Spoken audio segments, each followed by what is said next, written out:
Welcome. In this video I will show you how to back up your data on Black Shark Pad SE.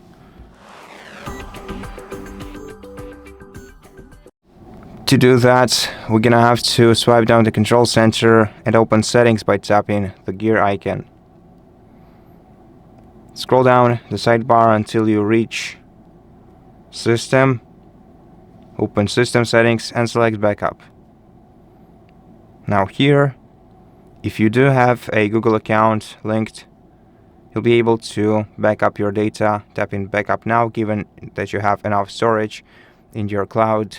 If you do not have a Google account, you'll be able to set it up right here.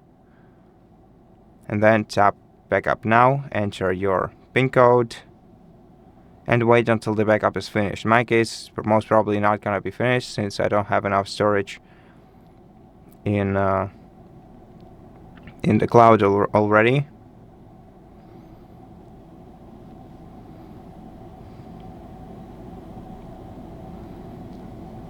But this way we can back up our storage, and if you want to restore data from the backup, we're gonna have to return back to settings, then go to accounts.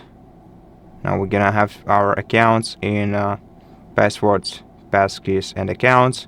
We're gonna have to open our account, then account and synchronization, and then we're gonna have to tap this three dot icon in the top right corner of the screen and select Synchronize Now, and this will synchronize data between our cloud and our physical device. We can also choose what we want to restore from the backup in here. And that's it. Thank you for watching this video. If it helped you, please consider subscribing to our channel, leave us a like and a comment below, and I'll see you in the next one.